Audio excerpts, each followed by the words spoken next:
Hey everyone, welcome back to the Critic-Verse. Today we're continuing with our recap and review for Gen V Season 1 Episode 7, the penultimate episode of Season 1 titled Sick. Now, before we continue with the video, don't forget to like, comment, and subscribe to follow along as the season comes to a close, to keep updated on all things Critic-Verse, and to help me reach my current goal of 500 subscribers. Now, I hope you've seen the episode. Even though I do recap it, it's still no substitute for the source media, and this video will also contain spoilers, of course. Now, on to the rest of the video. The episode is once again titled Sick, and this title is pretty on the nose, as Dean Shetty has Dr. Cardoza continue his experimentation on the virus, going from making it compassionate control, to lethal, to contagious, to airborne. But thankfully, they don't get that far. We also have our main characters looking for ways to out Shetty, while Kate, in an effort to redeem herself to her friends, goes to extremes to prove herself to the others. Andre has been pushing away his dad for some time now, but will he be too late to fix things? The episode starts with the Woods testing how contagious the virus is on a few of their guinea pigs, which was quite horrific.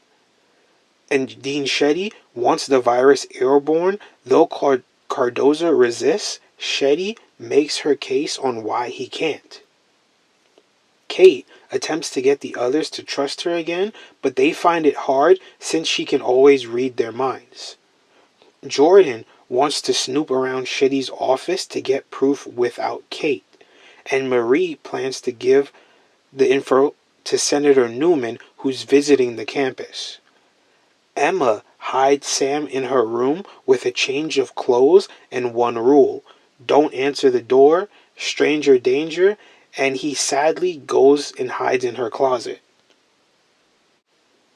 In Shetty's office, Marie finds an envelope that shows her that Shetty's husband Paul and daughter Lily died in Flight 37, which was an event that happened in Season 1 of The Boys, where Homelander and Maeve went to stop a hijacked plane, but end up causing it to crash and made the situation worse, and they abandoned the people, so we now know that Shetty's family was among those people. Cardoza shows up in a drunken stupor and blabs about the virus while the girls hide under the desk. Shetty meets with Agent Grace Mallory, the handler of Butcher and the boys' team from the parent show, who condemns her on the creation and experimentation of the virus, comparing her hatred to that of Billy Butcher himself, but doesn't actually shut her down, which Shetty didn't think she would anyway. Sam goes through Emma's things before hearing a commotion outside and ends up having unadulterated freedom for the first time in his life, but gets swayed to leave by Rufus.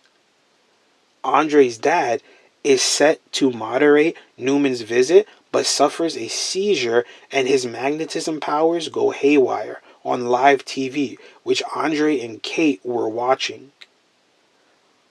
Andre makes it to the ambulance and rides with his dad, but unfortunately it's a bumpy ride as he has to hold the ambulance together while his father's powers manipulates the truck and things inside the vehicle, all while the vehicle is on the move.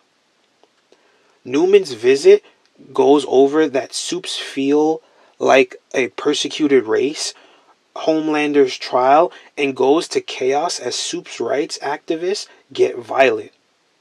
Emma and Jordan find Sam in Soup's supremacy bliss, but she tells him that he has to go back to hiding, which he doesn't really like that too much. Kate confronts Shetty gloveless, and she wants to know the truth, which is apparently that Shetty actually cares about her and wants them both to leave this life behind. And Kate reads her mind, and Shetty is telling the truth. But she just has one last mission for Kate, which we then cut to the next scene, which is Newman and Marie chilling in the green room as everything dies down outside. Newman reveals her Soup status to Marie, but also that she's Marie's benefactor that got her into God U, and that they also do have a lot more in common than that. And then she goes on to tell Marie, after Marie tells her about the virus, that Marie should go back to being a student until she's actually powerful enough to make real change, floating Marie's dream of being the first black woman on the Seven and how she's friends with her as the future vice president. Next, the group goes to Shetty's house to find her under Kate's control. And as Kate makes Shetty reveal the truth, she also makes Marie relive her past trauma. As Shetty dies, and Sam proclaims this as justice while the others look on in horror. And the episode ends with Neuman getting the virus from Dr. Cardoza, giving him false promises about his family's safety, and doing what she does best and popping his skull. Well, shit, that was some penultimate episode. And the penultimate episode is usually the calm before the storm. But if this was the calm, then the storm is going to be a hell of a lot messier. And I can't wait to see it.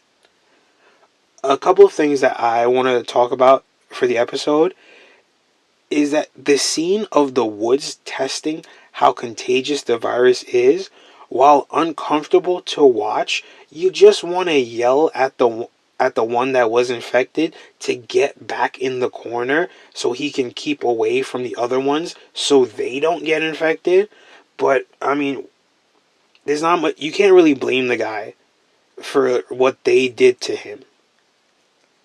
And we finally get Shetty's reason for hating Soups, and it goes all the way back to season 1, episode 4 of The Boys, where Homelander inadvertently causes a plane to crash, the same plane that he came to save. And now, this information isn't known to the public, but being that Shetty works for Vought, she had the connect to get that information. So Vought ended up creating a villain of their own, which is typical comic book fashion where the heroes end up creating their own villains at times.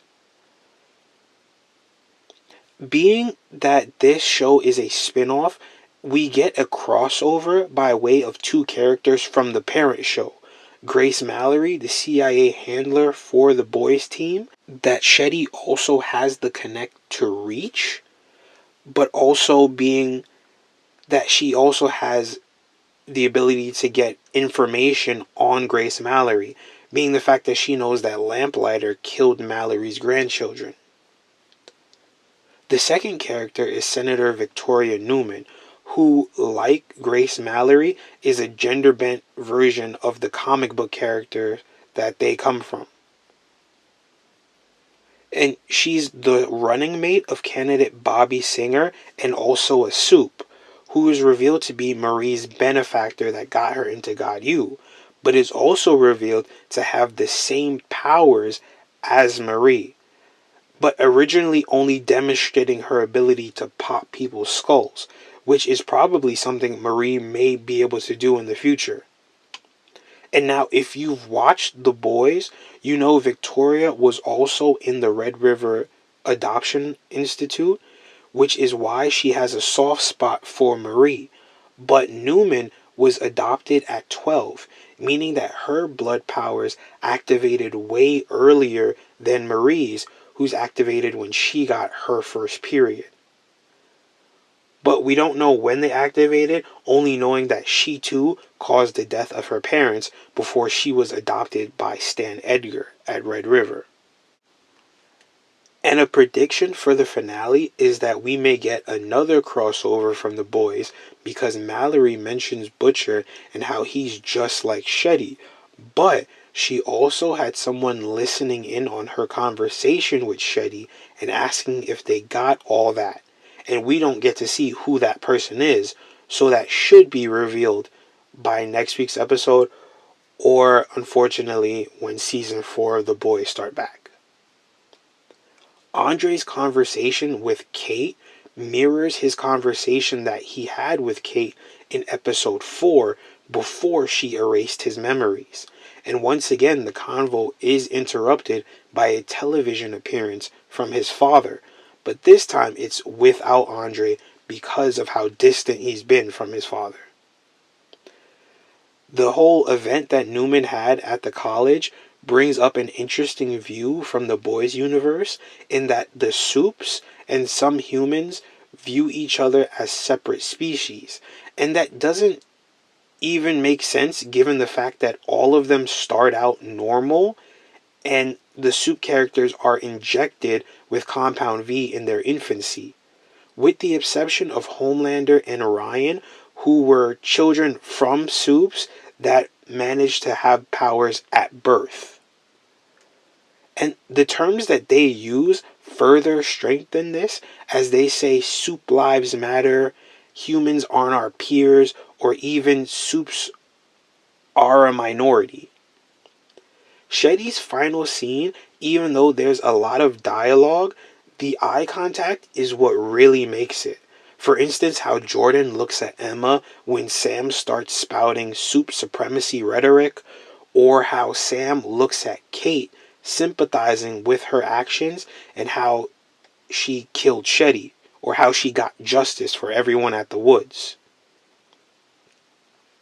And also, Shetty does mention the character of Francis Godolkin, which is from the comics, as he is the founder of God U in the show, but in the comics, he is the founder and benefactor of the G-Men, the parody of the X-Men, and he's supposed to be the parody of Charles Xavier, although with a lot more unsavory appetites. But Shetty also mentions how he founded the school to find out what makes Supes tick and how to control them. And that's also the same reason why he founded the G-Men in the comics. Just to figure out how Supes tick, how to study them, and how to control them. But in the comics, again, it's in less savory ways. Also, it's interesting how quickly people flipped on Sam after this episode. When I went on social media after the episode was over, they were spouting how all this stuff about how Sam is like an incel, and it's crazy to think that Sam is someone who's been institutionalized most of his life, and what he's been through with Sage Grove and the woods. Of course, he'd be easily manipulated by the first people who seem to accept him for who he is. But hopefully he sees the error of his ways in the finale. Also, what do you think Neuman's gonna do with that virus that she was given? Given the fact that she and her daughter from the events of season 3 are Supes. I mean, just the implications alone is crazy to think about. And we might not even find out until season 4 of The Boys. And who knows when that's going to come out. But let me know what you think Neuman and the virus storyline are going to go in the comments. Thanks for joining me in the Critic-Verse, and I'll see you in the finale.